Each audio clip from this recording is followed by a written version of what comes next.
Qu'est-ce que ça vous fait d'avoir dépassé, d'avoir battu un ministre de la fonction publique? Bien, écoutez, je pense que c'est d'abord le fruit d'un travail. Ça fait 2 ans que je travaille dans cette circonscription pour convaincre, aller à la rencontre des associations, des habitantes et des habitants qui m'ont fait confiance, cette fois-ci très largement. Et puis c'est aussi le signe d'un espoir, celui du nouveau Front populaire qui porte des mesures d'urgence sociale, de réparation aussi de notre démocratie.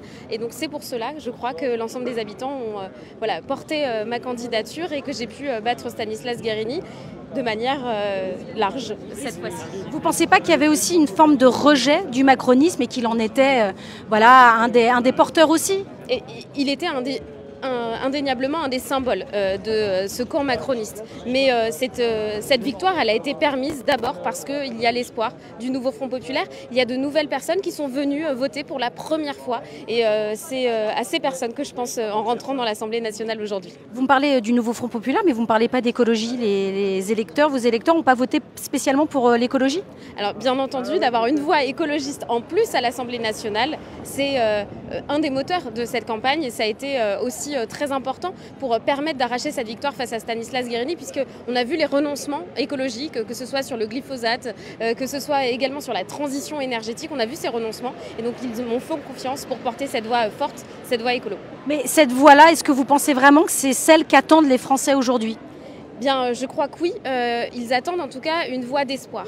Une voix qui répond aux besoins les plus prégnants, ceux de la fin du mois, ceux de comment est-ce qu'on va pouvoir avoir nos enfants à l'école, puisque là on voit qu'il manque des enseignants dans les écoles primaires, dans les écoles maternelles, les collèges et les lycées. Donc 3000 postes qui n'ont pas été pourvus, mais là vous ne me parlez pas d'écologie. Mais j'y viens.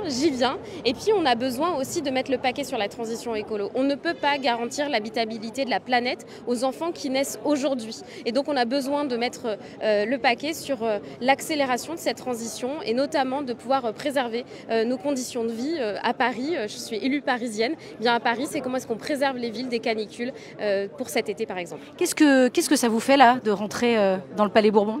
C'est beaucoup d'émotions, forcément, c'est énormément d'émotions, c'est aussi beaucoup de fierté. Moi, je viens de, voilà, ma mère est immigrée, pensez aussi que ce sont des enfants d'immigrés qui peuvent représenter la France à l'heure où les discours racistes, xénophobes ont envahi les réseaux sociaux, le discours politique et le discours médiatique, c'est beaucoup de fierté et beaucoup d'honneur pour moi. Qu'est-ce que vous connaissez, vous, de l'Assemblée, là, au moment où on se parle? On fera un débrief dans quelques jours. Bien sûr. Alors, j'ai eu la chance d'avoir travaillé pendant 1 an pour Noël Mamère, qui était député écologiste. Exactement, un député écologiste qui m'a beaucoup appris il y a près de 10 ans, plus de 12 ans.